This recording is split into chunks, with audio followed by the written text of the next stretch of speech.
Want to shop Walmart Black Friday deals first? Walmart Plus members get early access to our hottest deals. Join now and get 50% off a 1-year annual membership. Shop Black Friday deals first with Walmart Plus. See terms at walmartplus.com. This episode is brought to you by Allstate. Some people just know they could save hundreds on car insurance by checking Allstate first. Like you know to check the date of the big game first before you accidentally buy tickets on your 20th wedding anniversary and have to spend the next 20 years of your marriage making up for it. Yeah, checking first is smart. So check Allstate first for a quote that could save you hundreds. You're in good hands with Allstate. Savings vary. Terms apply. Allstate Fire and Casualty Insurance Company and Affiliates. Northbrook, Illinois. Move your career further, faster in just 2 days with a Harvard Professional and Executive Development Program. Advance your leadership skills, craft smarter business strategies, build your network, and transform how you work and think to keep your career moving forward. You'll earn a certificate and can add Harvard to your resume with Harvard Professional and Executive Development. Learn more at professional.dce.harvard.edu/Spotify.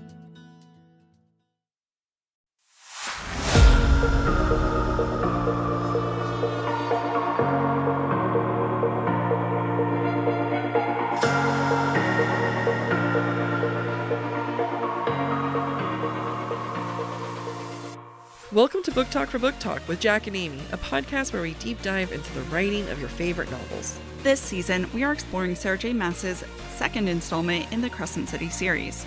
This is Jac. And I'm Amy. This is part 2 of this week's episode where we discuss chapters 14 through 19 in House of Sky and Breath.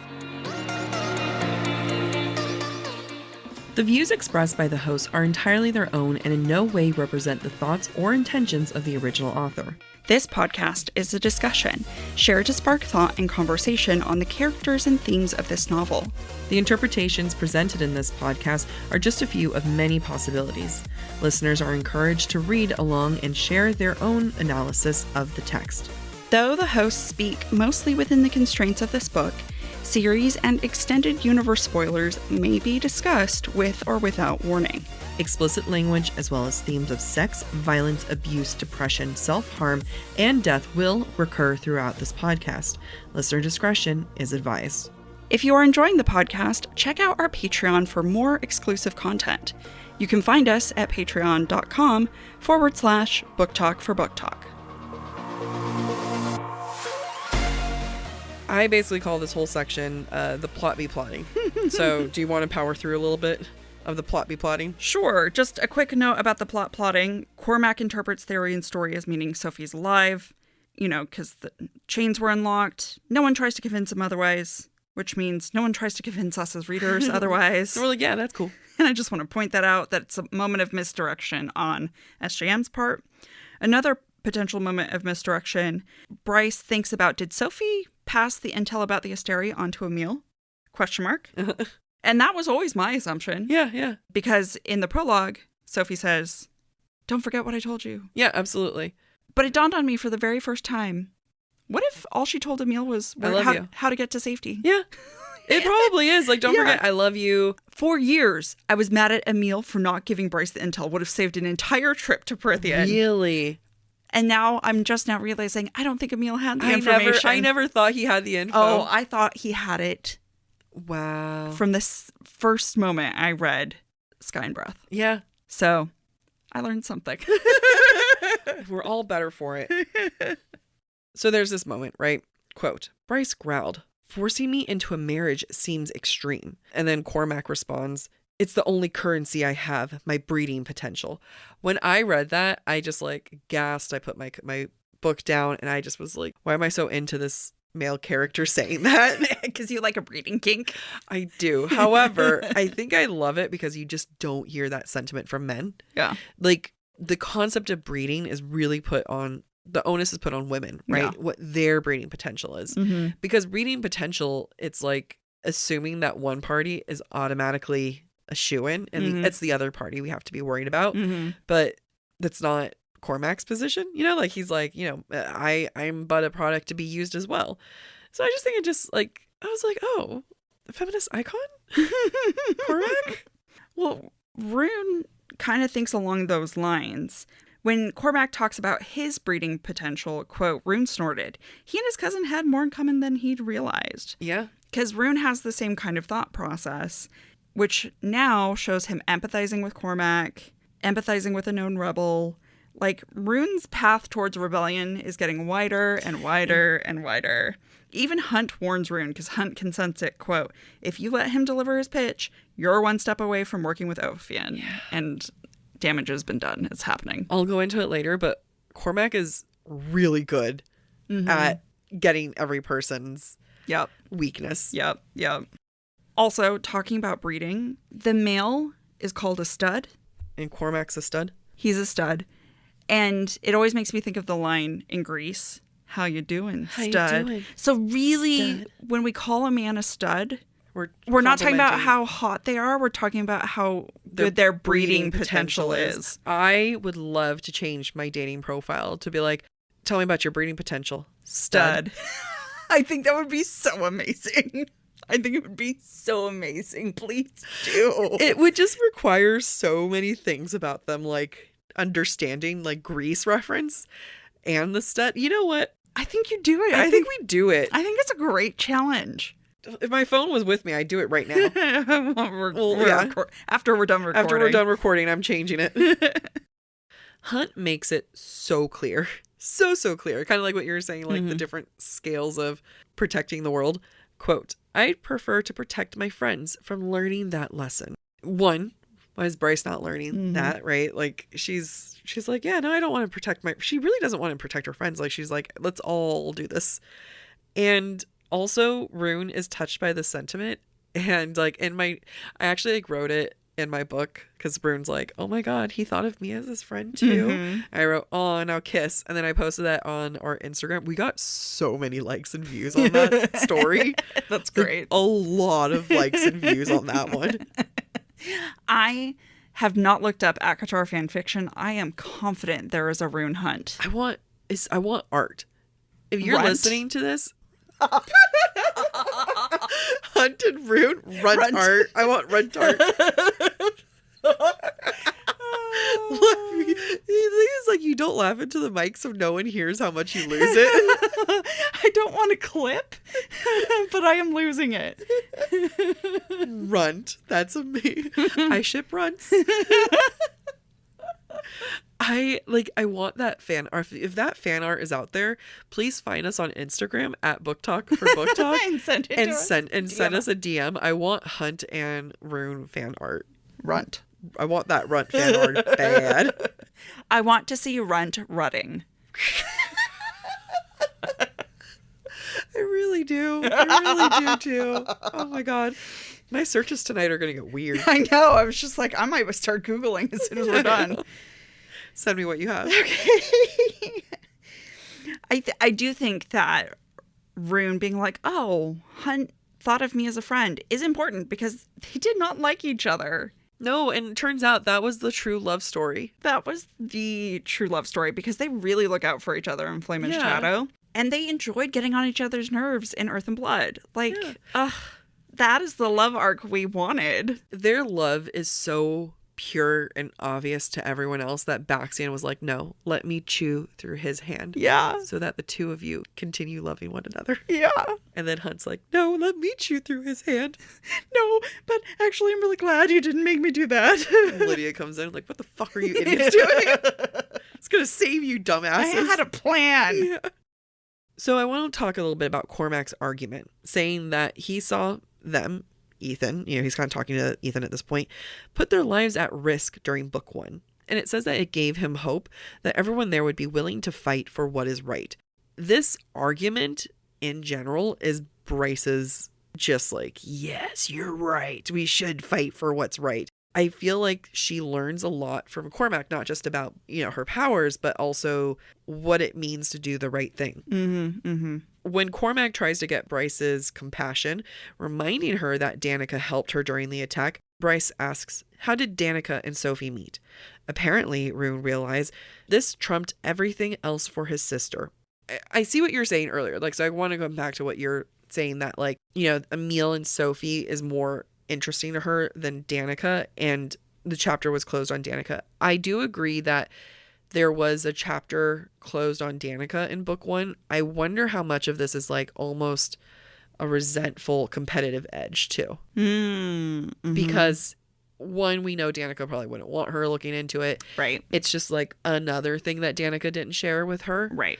And it's almost like, well, if I can get to it, then like screw you, Danica. I can see what you're saying.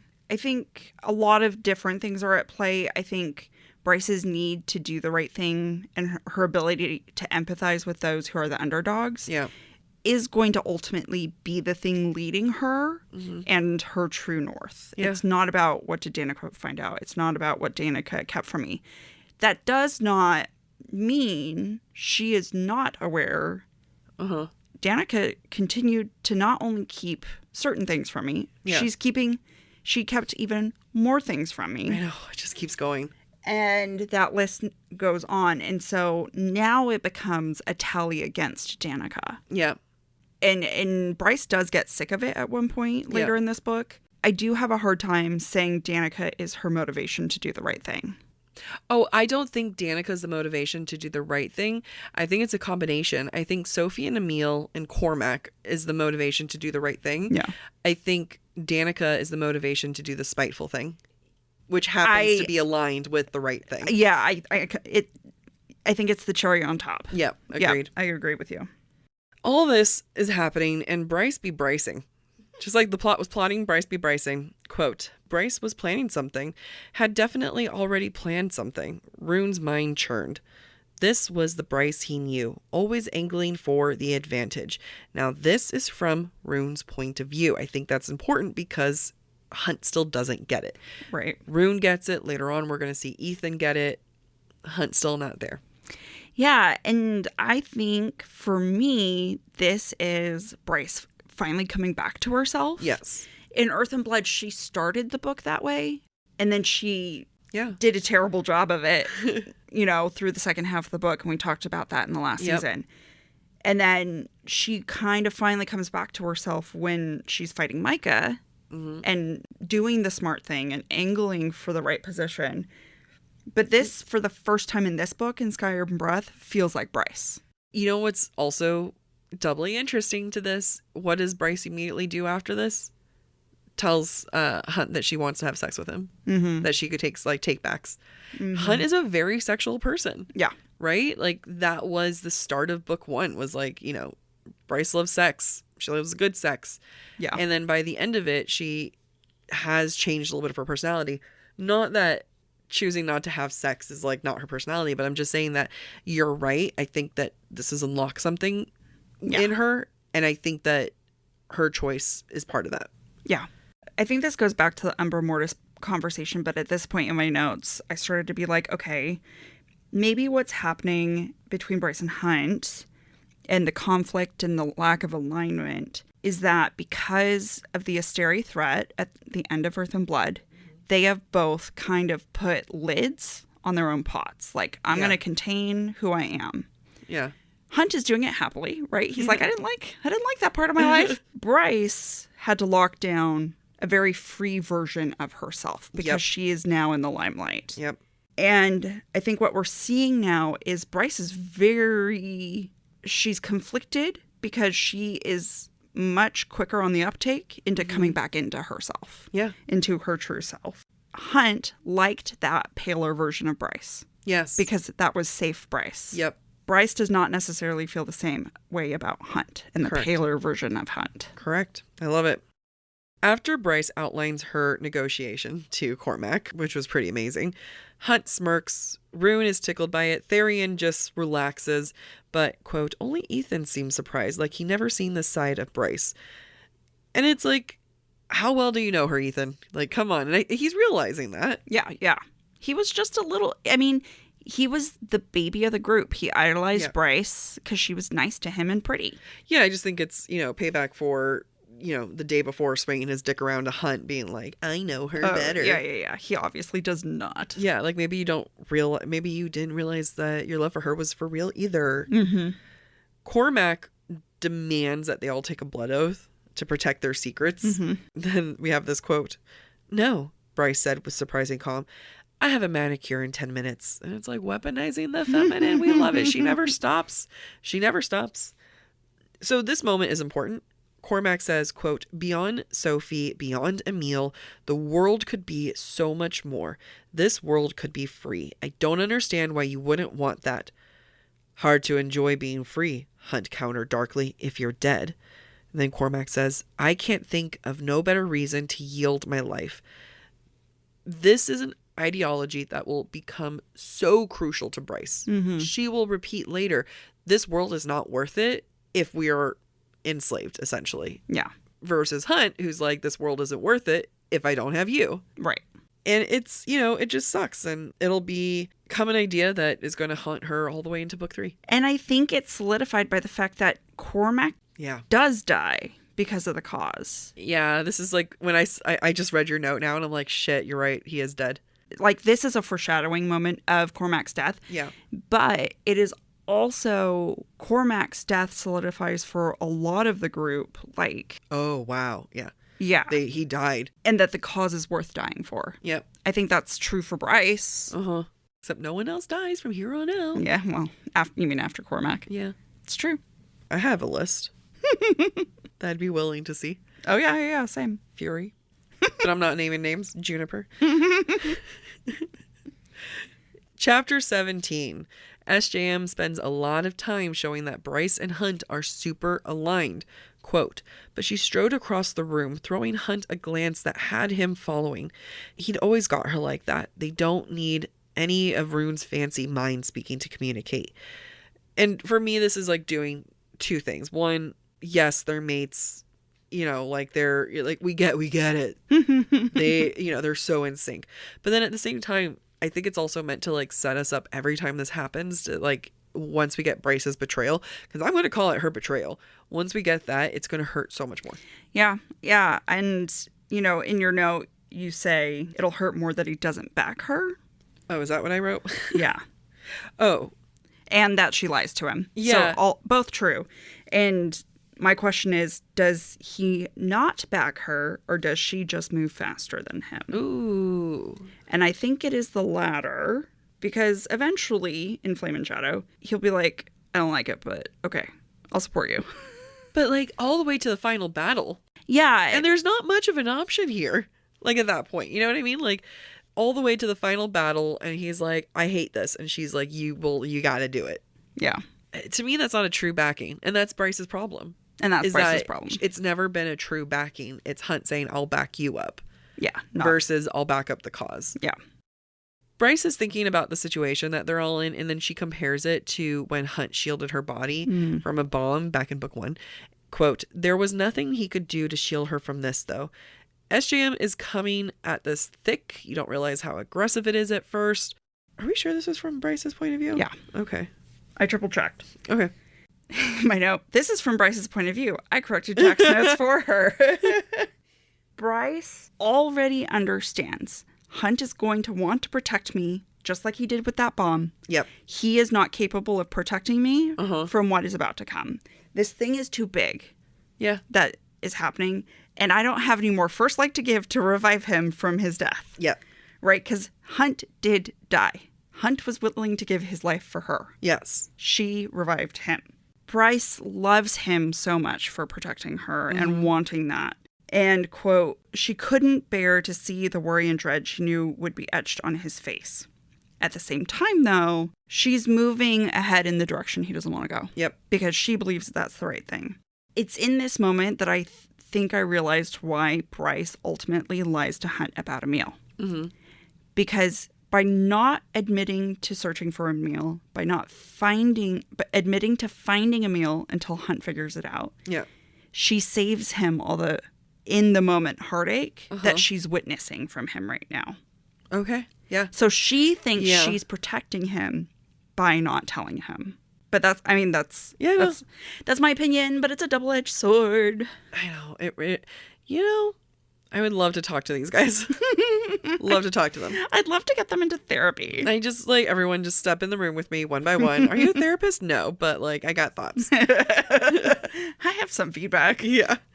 One of the funniest lines in the whole book to me, there's no analysis, but Ithan said, "Can we go back to how the Prince of the Chasm was sitting on my lap?" And then you think that's actually one of the Asteri. Yeah. It's really funny. It's really a shame there's no future interaction between Ithan and Rigelus, because that could come up again. I just feel like it's a comedic lost opportunity. Like Rigelus could be sitting, pat his lap, be like, "Do you want to come sit on my lap now?" I don't know. Yeah, do you want to come pet my mane? Just like, it was funny. And it was funny. More potential. Yeah. Ruhn and Hunt both want Bryce to protect herself with a gun or with a sword, but she says, quote, "Absolutely not." She gestured to her tight dress. "Where would I hide it?" "Take the sword. Use it as some sort of accessory. If anyone can pull it off, you can." First, fashion is a weapon. Yeah, I love it. Second, why resist? Bryce has never resisted before wanting to take a weapon. Like, there's never been, she's been all about, I can protect myself. Right. So literally, you have the two most important men in your life, not including Randall, that are like, protect yourself. And she's resisting it. So I thought that was strange. She already has a ton of attention being called to her because she's now recognizable. Put a gun in a purse then. I agree with you. Yeah, she's just not helping her cause. She's not. When Bryce and Hunt are finally on their own, they go to that little alley, the dirty, smelly alley. I could just imagine, like, it smells like urine. Oh, yeah, Because, absolutely. like, you have so many shifters. Like, Yeah. you know that they're like, "Oh, I'm walking home from work, but I really need to pee. Oh, now I'm a wolf. Now I'm peeing." You know? Yeah. Like, I totally see it. I'm sure there's a urine epidemic there Yeah. in Lunathion. I wonder if there's, like, special little grass for, like... Pet relief area. Pet relief area. Yeah, like, just rather than like a bunch of porta potties, it's just a grass that's like, everyone please just go. And then, Disgusting. remember from book 1, the guy who was like at the crime scene? The one who was just trying to do this. And I decided to get a new job as the poop picker-upper. No. And I'm just trying to pick up the poop. No. This is my new job. Poor guy. Anyway, back to this romantic moment. Quote, "He'd been free for a few glorious months, only to wind up back on the cusp of another rebellion. Hunt's hands slicked with sweat. He'd seen how this war turned out, felt its cost for centuries. He said to Bryce, unable to stop the trembling that now overtook him, the sense that the elevator walls were pushing in, 'I don't know what to do.'" It's sad. It's so sad. Hunt is being resistant because he's being, quote, dragged back into this. He's suffering from major PTSD. Like, everything is closing in on him. He's sweating. He's freaking out. And supposedly, Bryce is scared too. Quote, "He let himself look at her face, pale enough that her freckles stood out, eyes wide, scared. The scent hit him a moment later. 'We were never going to be allowed to live like normal people,' Bryce breathed." So I think Bryce is more scared about losing the normal life than she is about war and spying and what that might cost. Hunt is scared of losing everyone. He gets the cost of war. Bryce is like just scared of her life changing. Yeah. And not being normal, aka human. Yeah. I have thoughts, but I'll let you finish your thoughts. Okay. Bryce then tells Hunt that when it comes to the Asteri, she wants to, quote, even the playing field. Again, she's not scared of them. Like, here are these, like, all-powerful gods. And she's like, I want to even the playing field. I think it's fine. And Hunt notes that he's seeing the exact same expression on the Autumn King's face. It's a clue that she's really okay with a bloodbath, because that's an Autumn King face right there. Yeah. I think that, to your point, Jac, Bryce has been afraid of letting go of normal. Yep. She's been really blessed with a normal life thanks to Randall and Ember. Despite Danica's death, her life continued to be normal. Yep. It is only because she chose to reveal her identity as a Starborn princess that her life has now upended. Yeah. And that she chose to use that power to save people. We saw in last week's episode how much Bryce longed for normal through her observing Juniper and Juniper's dance stuff. She wanted to do what Juniper did.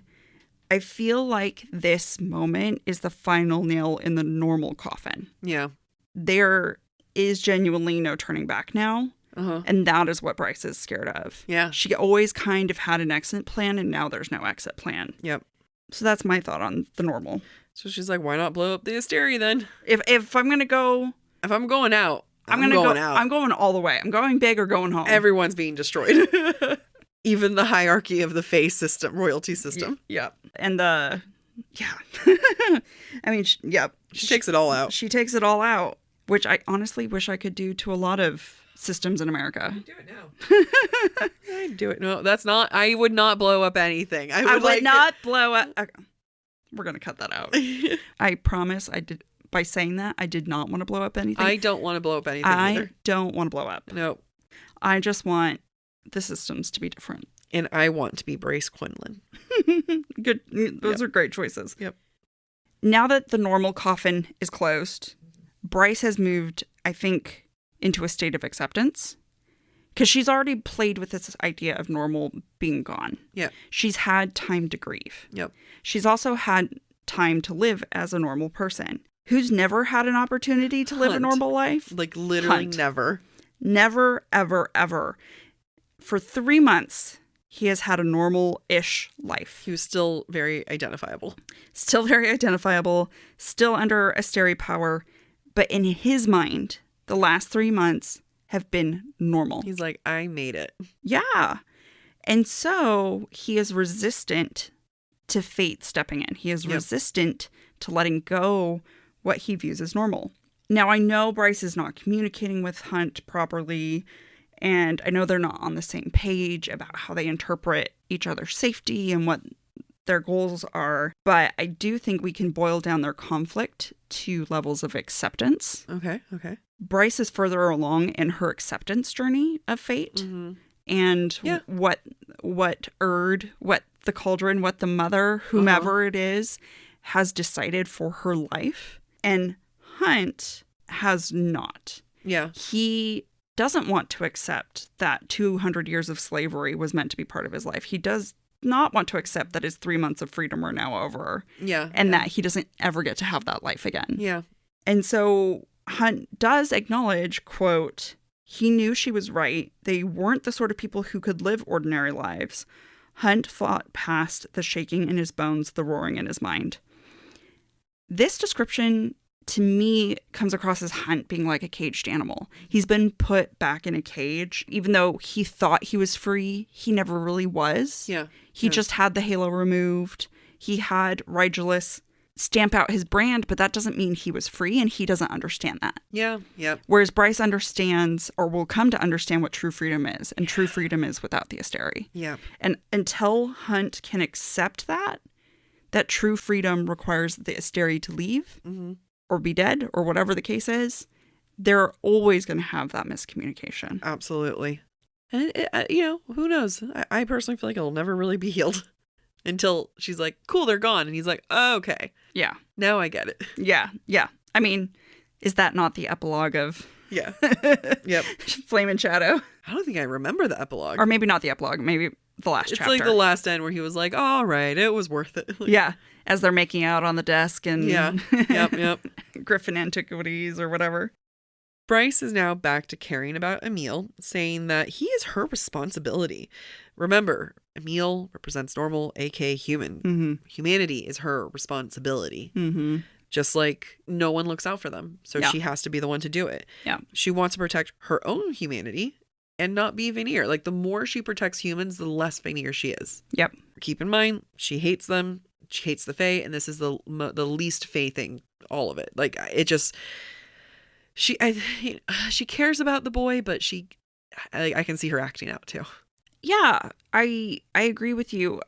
And the thing about this is Hunt loves her for it. Yeah. He does love her for loving the little people and for wanting to, look out for them. Yep. Even if he can't actually understand it. Yeah. He doesn't understand it, but he loves her because of it or in spite of it. Yep. When Bryce says she's going to find Emil just because he's a kid, not because she wants his power, quote, her eyes softened and his heart with them. Would Shahar have cared about the boy? Only in the way Ophion and the River Queen seemed to, as a weapon. I wonder, this thought just came to me, I wonder if part of Hunt's reluctance, okay, I know it's all about keeping Bryce safe. Is it not also on some level Hunt's resentment that no one ever came to save him from Shahar? Yeah, I can see that. Because if he had listened to Isaiah, or if someone had taken him forcibly from Shahar, never let him be with Shahar, he wouldn't be here. He does beat himself up pretty often about not listening to Isaiah. Yeah. And I can see that where it's like a certain amount of resentment and bitterness to it all. Yeah. I like that. I mean, it's sad, but I like it. It's sad because even though on the flip side, he knows he wouldn't have met Bryce without the past 200 years. Yep. The past 200 years have sucked, and he still wishes on some level he didn't go through them. Yeah. Oh, completely. Yeah, it's hard because like you don't have to respect what you've been through to like where you are now. Right. Yeah. And he's trying to like make it like you can look back and say, yeah, I had to go through all that and I ended up here, but like you don't have to be like happy about it. No, not at all. Not at all. Hunt. Bryce pushes Hunt about what Cormac said in wanting to be free, and then Hunt pushes back saying that it would be good. Quote, "But I don't want to live in that world if the risk of creating it means that we might not get to make it to that world. Same, Athalar, but it's not the same, nor will it ever be." Again, I think this is an example of where the sentiment is the same. Yep. Their definition is different. Yep, agreed. We'll be right back. This episode is sponsored by BetterHelp. Amy, life is so unbelievably stressful right now for both of us. It is always the worst time of year, this time of year. Genuinely. There are so many things in my life that are non-negotiable when it comes to taking care of myself. Gym's not one of those. But you know what is? Therapy. Always have your therapy. I've learned that I cannot go without therapy every other week at a minimum. I can't get through the hard times if I haven't already done the pre-scheduling, because if I haven't scheduled, I'm not scheduling when it's hard. It has to be pre-scheduled. Luckily, scheduling for therapy just got easy.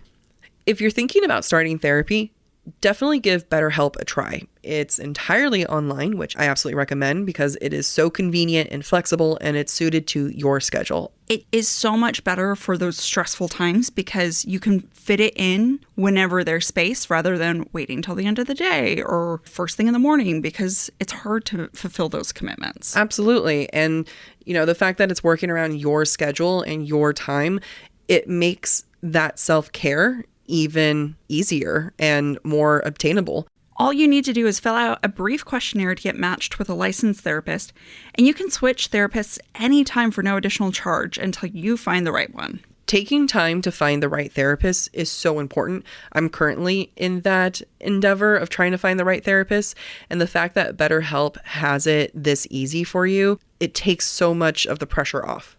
Never skip therapy day with BetterHelp. Visit betterhelp.com/booktalk today to get 10% off your first month. That's BetterHelp, HELP.com/booktalk to get 10% off your first month.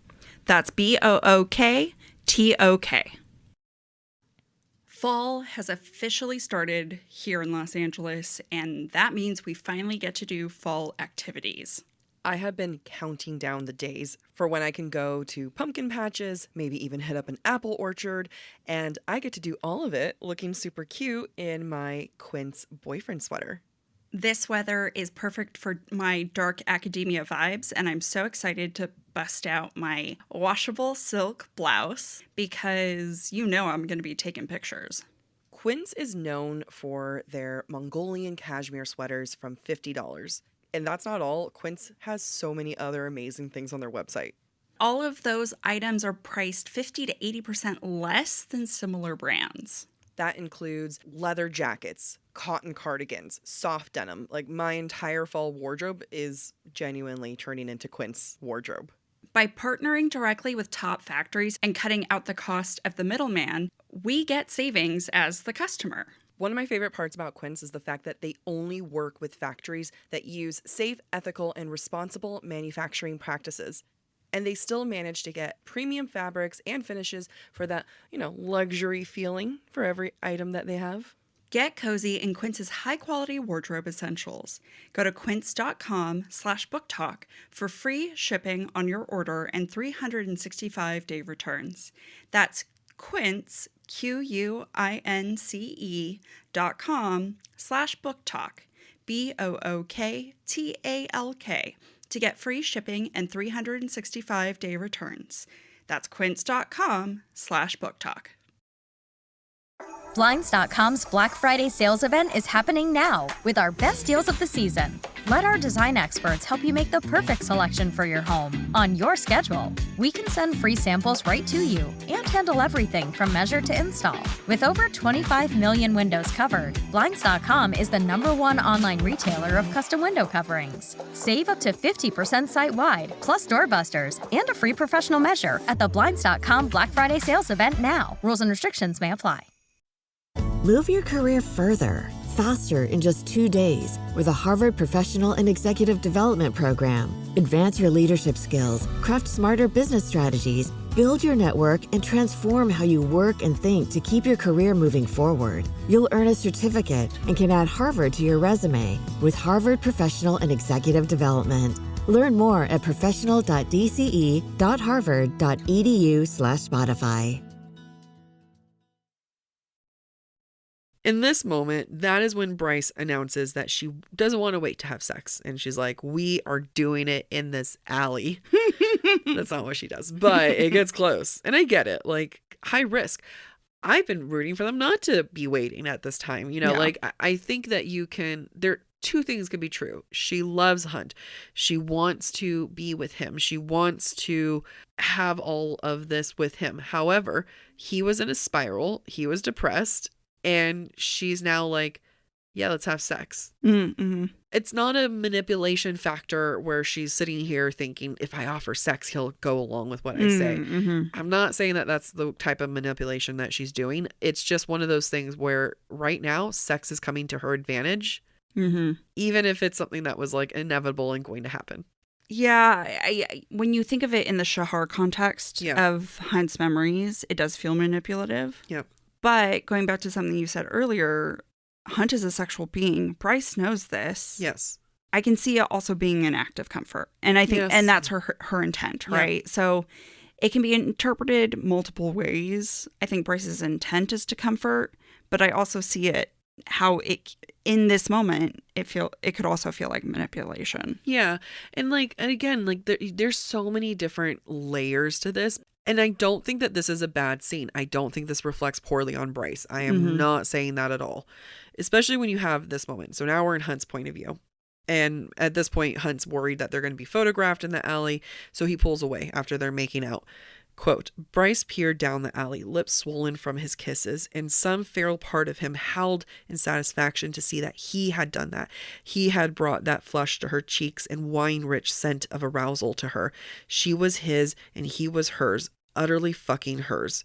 Now, this is a moment where Hunt feels like he's losing everything, including his own sanity. And Bryce, like you were saying, has that comfort. She's introducing sex. And Hunt gets to have that ownership of Bryce in a way that he didn't have before.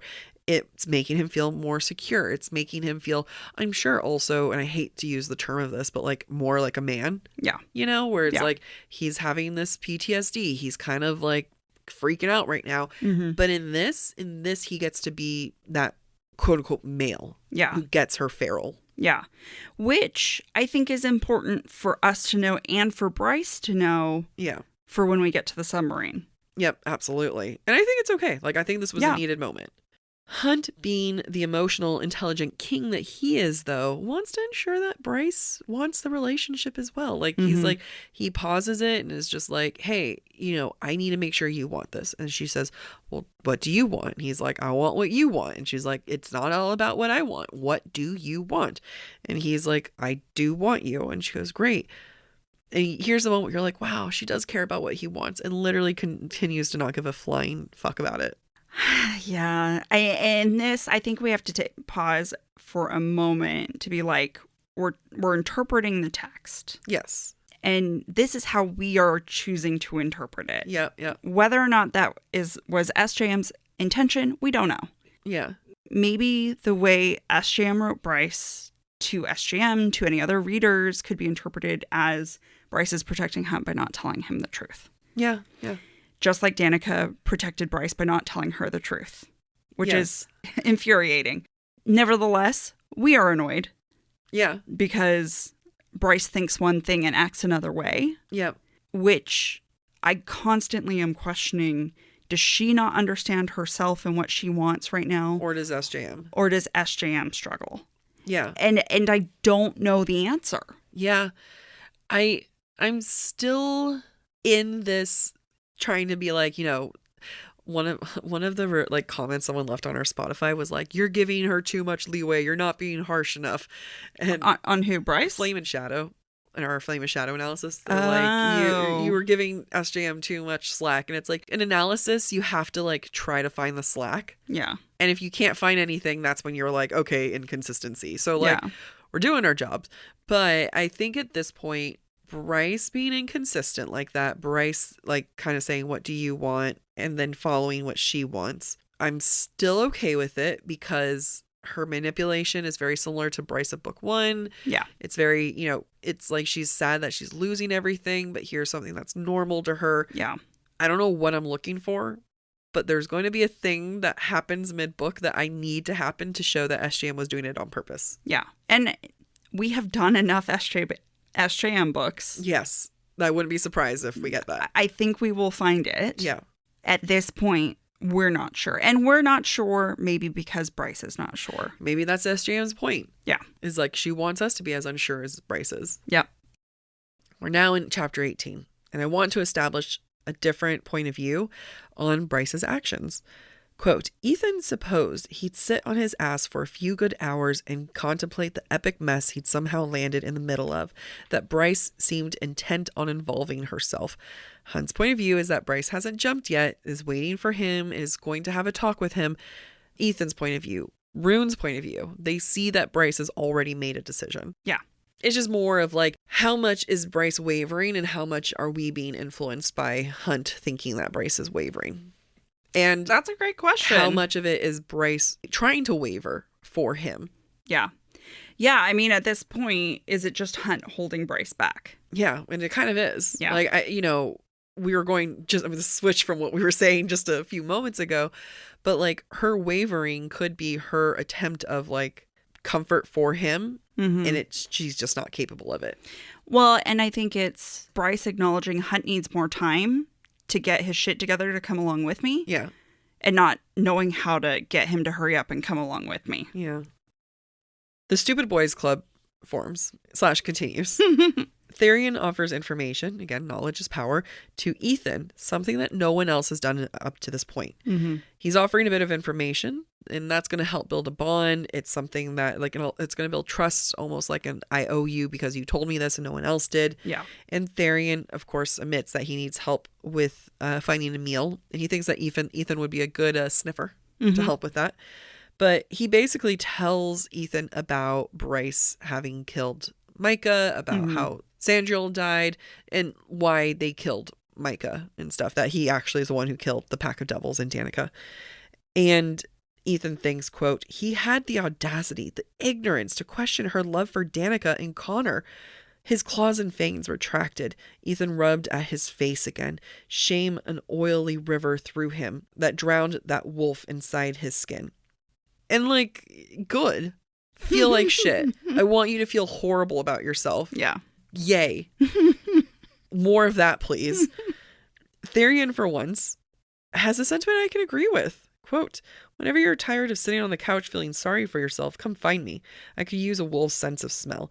Now, normally I would not have that sentiment for people. Like, I'm always like, sit in your feelings. It's okay. But Ithan sucks. Tharion also sucks. But, like, Ithan sucks. It's like, bro, pull your shit together. You had years to figure this out. But kind of like what we were referencing earlier, that it makes sense that Tharion and Ithan have this bond, right? Right. They're filling in the other siblings that they both lost. Exactly.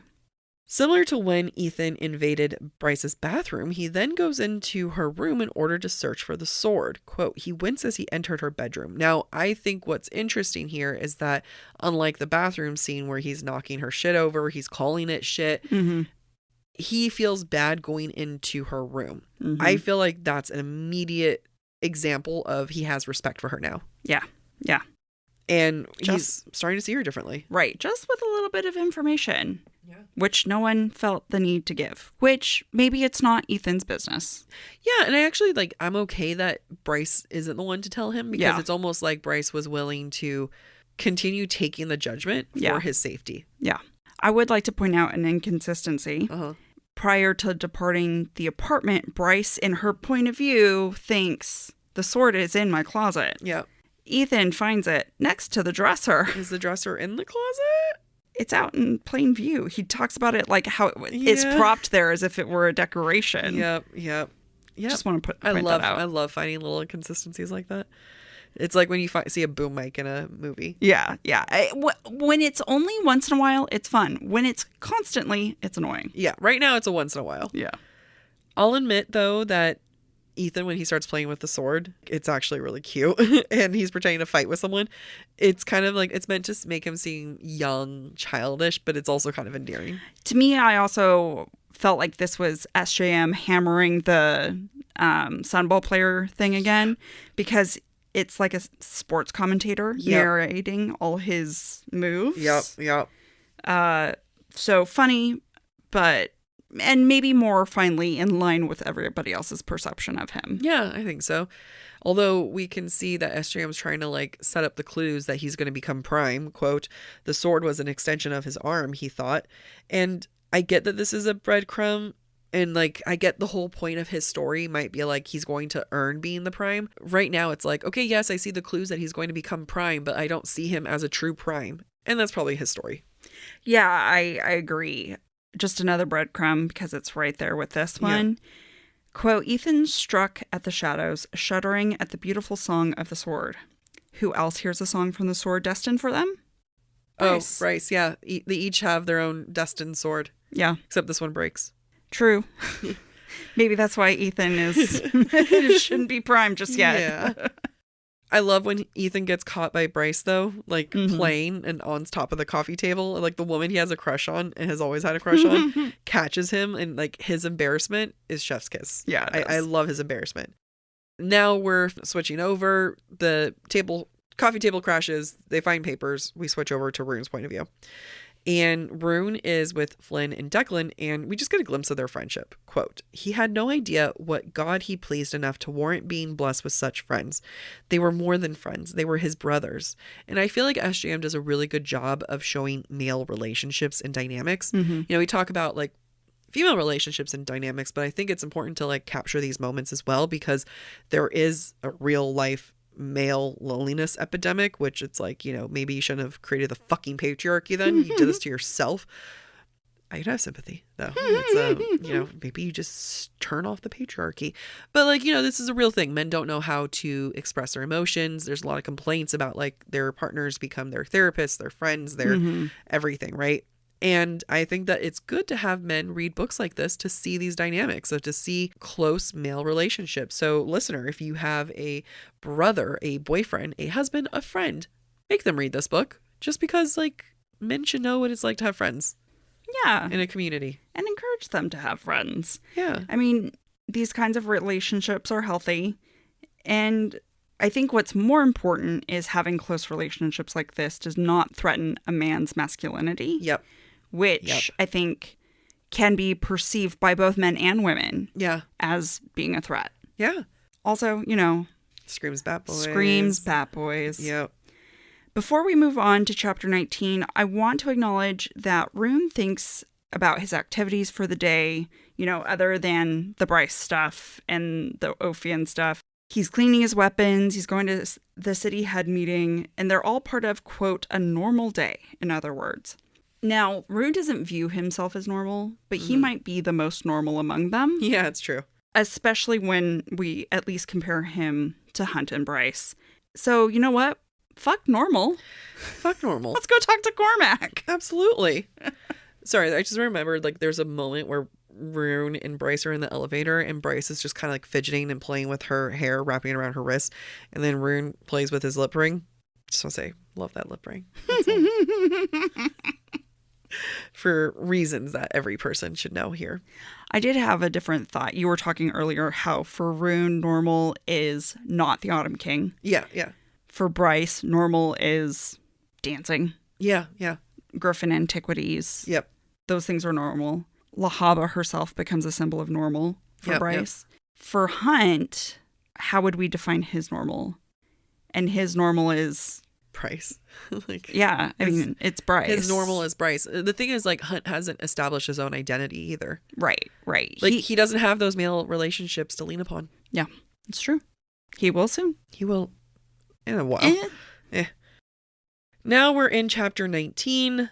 Bryce and Ithan go through Danica's papers, and it's more info that Bryce did not know about Danica. Quote, "She never mentioned any of this," Bryce said. Bryce lifted her face to his carefully neutral face. "You knew about her bloodhound gifts." Ithan shifted on his knees. "It wasn't ever talked about, but yeah, Connor and I knew." Bryce flipped another page, tucking that factoid away. Not only did Danica not confide in her, but neither did Connor or Ithan. Mm-hmm. It's just kind of like everyone has lied to her, so why can't she lie to everyone else? Yeah.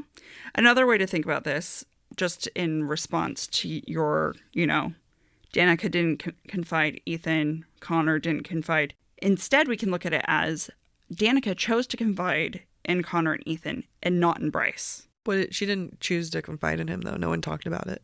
That's fair. Next note. No, okay. So Danica did not confide in Connor and Ithan, but on some level, she had to have known they knew. They I just agree. didn't talk about it, right? Yes. So Danica knew Connor, Ithan knew, and chose not to confide in Bryce. Yep. And so Bryce may be thinking, well, maybe we're not as close as we thought because she never felt the need to bring me up to speed. I was never on their level. And maybe Danica never took me seriously. Yeah. And I think that's important, and why it kind of fuels your spite theory that the chasing down of Danica is out of spite. I agree. At this point. I like that. We get a little bit of the reflection on that alley makeout, and this is from Bryce's point of view. Quote, "That kiss, she hadn't hesitated, had seen Hunt, that usually unflappable exterior melting away, and she needed to kiss him. Again, like, she saw that weak moment in him, and call it manipulation, call it comfort. It was a vulnerability and then followed by an action. And doesn't mean it's a bad one, but she wanted to be there for him. And it was this moment of his weakness that made her want to kiss him. So the things that she's really responding to are his deadliness and his weakness. Which is fascinating because maybe his deadliness she views as her equal. Yeah. And the vulnerability, she's trying to remind him of what it means to be an equal. I don't know. Or fix him, really. Yeah. She's like, you can either be with me or let me fix you. Yeah. Or, this is what you're fighting for. My vagina. He's like, I agree. Yeah, I agree. That's exactly what I'm fighting for. You're right. Off to war. We ride at dawn. Again, seeing more Ithan as a kid, like, this is why we see him as a kid and just can't take him seriously. And this is why I struggled with seeing him as Prime. Quote, "Don't play warrior hero anymore. I like that coffee table." That's Bryce saying that to Ithan. Ithan flushed. "I wasn't playing warrior hero," he muttered. Bryce snickered. "You looked good wielding it, Ithan." "We're meant to see the same potential as Bryce." "I don't." "Yes, Ithan is still childlike, but she sees potential, so we should." "I don't." I agree with you. SJM is doing the work to put the clues there. Yep. The clues are cluing. It just so happens, for us personally, it doesn't land. Not yet. Not yet. And again, like, that literally could be when he gets his own book, when he's one of the main ones, that could be his story. Right. Finally, we have Cormac and Ruhn. They meet up at the bar, and Cormac is playing pool with a satyr, and Cormac is losing to the satyr at pool. And then he loses to Ruhn. There's no ego from Cormac about this. He doesn't choose something where he gets to swing his dick around. Like, he's like not like a master darts player, so he's deciding to play that. Like, I think it's actually a really smart choice because it's getting Ruhn to feel comfortable and making Ruhn feel like he's in control of the situation and in power. I think that's a great point because it's definitely a power play. And when I first read it, I was like, Ruhn's winning. Ruhn's in power. And yeah, Ruhn is winning the game. He's enjoying it. And we see Cormac swear every time Ruhn hits the ball and it goes into a pocket. Yeah. So Ruhn does feel like he's in control. But on the flip side, by Cormac allowing himself to appear vulnerable, not good at the game, he's, not used to this world. What he's doing is he's giving Ruhn a concession Mm-hmm. He's putting away his pride. Yeah. And in the service of Mm-hmm. getting what he needs from Ruhn. He's humbling himself. Yeah, he's humbling. So that's the compromise. Mm-hmm. Ruhn isn't going to want to be an agent for Ophion. Yep. But I can put away my pride. Yeah. And maybe that'll convince him to do so. And it works. And it works. Cormac also does a lot of other things to make it work, right? He challenges Ruhn about his life. Quote, I have a feeling this is more your element than mine. You seem like a male who spends his time in places like this. I head up the Ox. It's not like I squat and dives all day. That party suggested otherwise. You're a brooding hero and I'm a lazy asshole. We get that like Ruhn's really sensitive about this subject, like that he's the lazy one and he's partying. He's not princely. He's not the hero like Cormac is. I think that's such an interesting way to interpret this scene because I definitely read it differently. Oh. Because Cormac at that moment is like, wow, you've got more piercings and tattoos than you did before. Like, you obviously don't take yourself seriously. Mm-hmm. And Ruhn doesn't correct him. Yeah. Because Ruhn has a dirty, dark secret, which is he's been abused. Yep. And everything is a coping mechanism for him. The tattoos, the piercings, the alcohol, the partying. That's to cope with the life he was given. Yeah. Which isn't all sunny and, sunshine and rainbows. So that moment, I actually saw as Ruhn's counter power play of, I'm going to allow Cormac to think what he wants to think because I'm going to control my narrative. I think we're saying the same. We're both looking at it through different point of views. You're looking at it through Ruhn's. I'm looking through it Cormac. Yeah, exactly. So like, yes, I agree. It's like Ruhn's doing his thing. Like there's reasons why he's not just speaking up for himself. There's purposes there. I think Cormac is going in trying to challenge the parts that will resonate with Ruhn. Yeah, that's fair. Ruhn does hide from his responsibilities though, and his dad and his own power. Quote, he'd been 4 the first time he'd done it, his mind speaking thing. He'd ask his mother for a sandwich. She screamed when she heard him in her mind. In that moment, he'd known the gift was something to hide, to keep a secret. And like, he knew from such a young moment, you hide. Mm-hmm. You hide what matters. He knew from a young moment that he hides about the abuse from his dad. So he's built to hide from all this stuff. Also, it kind of had like, made me think about like a sweet moment where it's like, well, of course he would fall in love with Lydia. He meets her with this shameful secret power that he has. Yeah. Mind speaking. Yeah, that's true. That's a great point. But also 4 years old and you already are so traumatized by your own father. So sad. It's tragic. Yeah. I do want to point out that SJM is doing the work. And by the work, I don't know if I mean hiding Lydia's true identity or trying to give us clues about Lydia's true identity. And I think it's both. Yes, And it depends on how many times you've read the book. Quote, the fact that the Hind was able to be on the scene so quickly that night indicates that someone might have intercepted those messages and broken our codes. Now, of course, how you interpret this comment from Cormac is going to be different if you've read the book once or twice or whatever. Yeah. Because at first you're like, yeah, the Hind, oh yeah, there's totally a mole. Good. Yeah, she's so good at it. Or she is the mole. I think SJM's clues and what she gives and what she doesn't give about the Hind is some of her best work at teasing something out. I completely agree. I want to make another comment on Cormac that I think goes back to something you were saying earlier, Jac. Cormac focuses on the children in the death camps and like how he has to do something about that. Yeah. He can't just leave them behind. And he didn't really bring up the children or the death camps when talking to the bigger group with Bryce. But he did talk about doing the right thing. And Bryce was aligned with that. Yep. I'm confident she would also be aligned with, we have to save all the children in the death camps, right? Yep.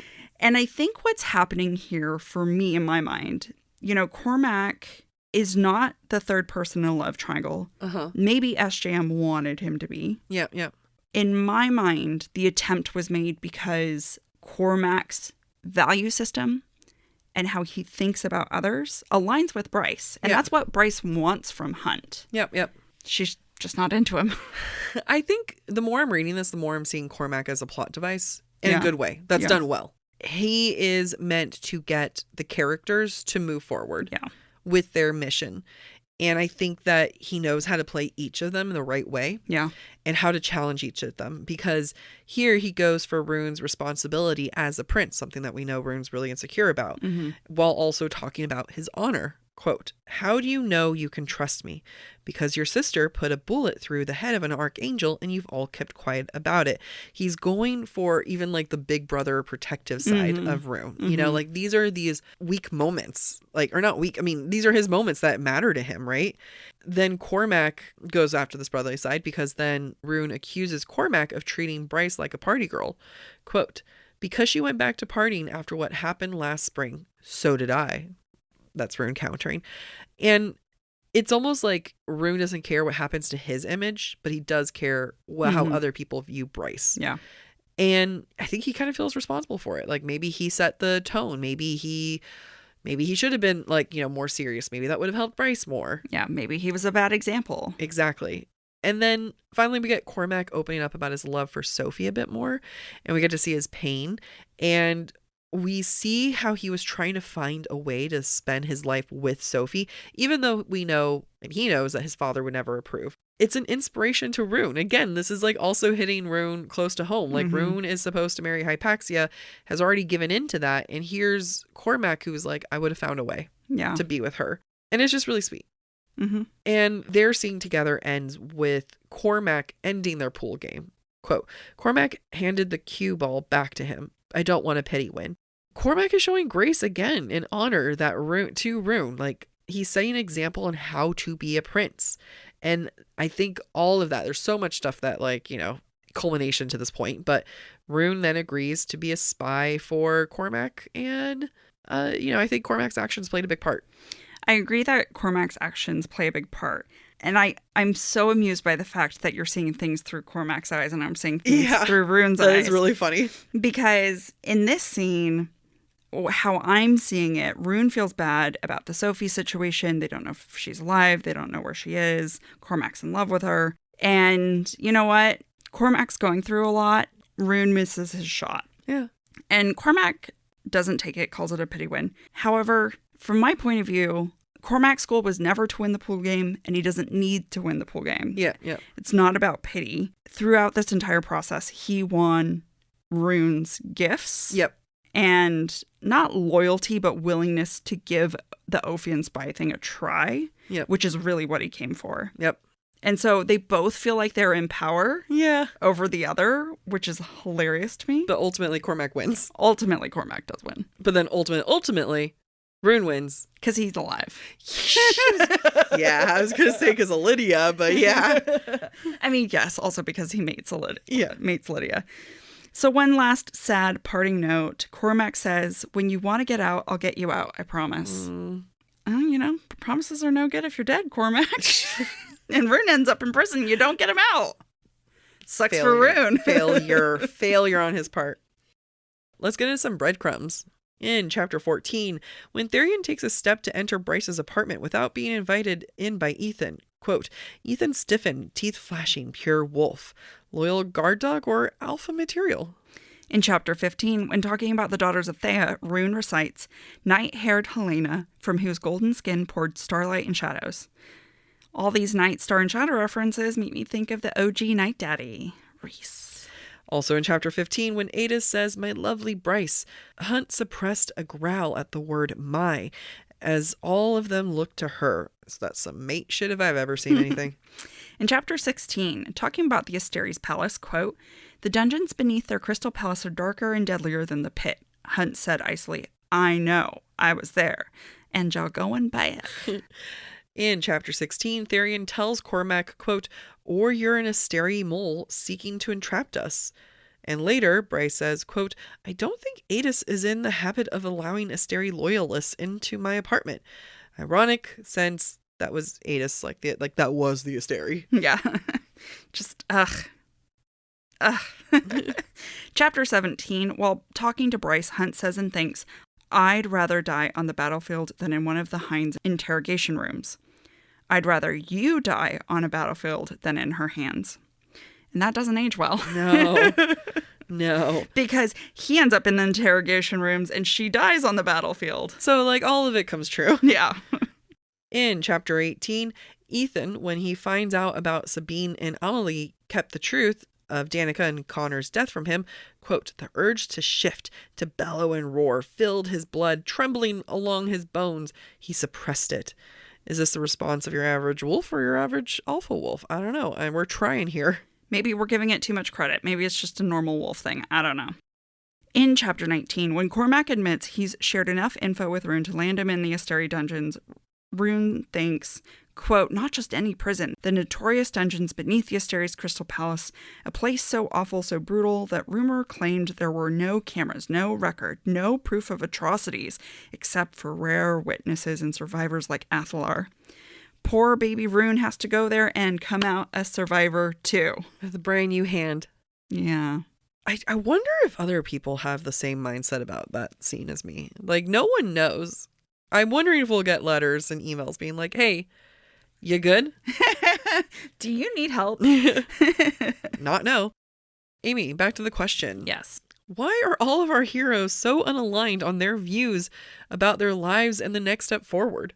I know we've kind of explored this already. In my mind, everyone wants to be normal. Yeah.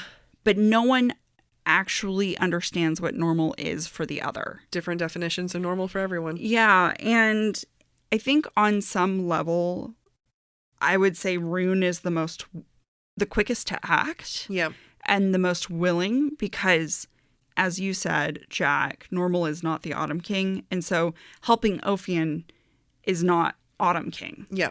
And helping Ophion might help Bryce from not doing what everyone's afraid of her doing, right? Of the search for Emil, of getting caught. So for me, surprisingly, Ruhn is aligned with Bryce, even though Bryce isn't quite cognizant of that fact yet. Yeah. And is trying to not be fully committed to the direction we already know she's going. Yeah. Yeah, Ruhn's going to be aligned to Bryce no matter what. He's like, oh, yeah, little baby sister, whatever you want. Sorry forever. The second Bryce tensed at seeing Aidas, Ruhn was like, gotta protect my family. I don't know what's going on, but I'm going to protect her. Yeah, I'm here. I'm here to help. Yeah, and everyone is just kind of still dealing with their own PTSD, their own trauma, their own everything. There's a lot of factors, and kind of, I think the best way of summarizing it is everyone's looking for their normal, but normal doesn't match up.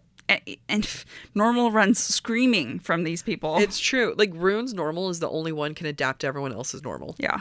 Maybe the question really should have been, is anyone capable of escaping fate? And the answer is no. Not when you're an SJM main character. No, not at all. Fate comes running for you. It's so true. Yeah. You can't play hide and seek. You'll always lose. Yeah, and on that note...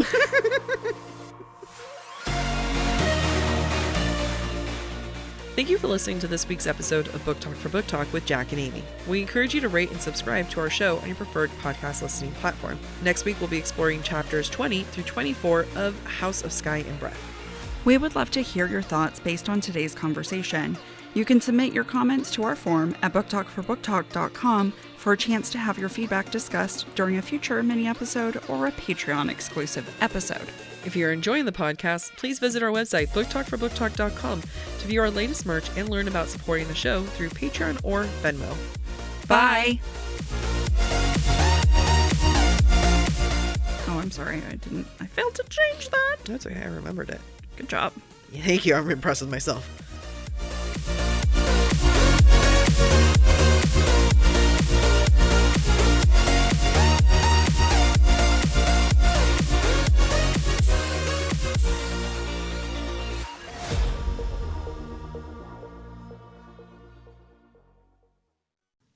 Fall has officially started here in Los Angeles, and that means we finally get to do fall activities. I have been counting down the days for when I can go to pumpkin patches, maybe even hit up an apple orchard, and I get to do all of it looking super cute in my Quince boyfriend sweater. This weather is perfect for my dark academia vibes, and I'm so excited to bust out my washable silk blouse because you know I'm going to be taking pictures. Quince is known for their Mongolian cashmere sweaters from $50. And that's not all. Quince has so many other amazing things on their website. All of those items are priced 50 to 80% less than similar brands. That includes leather jackets, cotton cardigans, soft denim. Like, my entire fall wardrobe is genuinely turning into Quince wardrobe. By partnering directly with top factories and cutting out the cost of the middleman, we get savings as the customer. One of my favorite parts about Quince is the fact that they only work with factories that use safe, ethical, and responsible manufacturing practices. And they still manage to get premium fabrics and finishes for that, luxury feeling for every item that they have. Get cozy in Quince's high-quality wardrobe essentials. Go to quince.com/booktalk for free shipping on your order and 365-day returns. That's Quince, QUINCE.com/booktalk, BOOKTALK, to get free shipping and 365-day returns. That's quince.com/booktalk.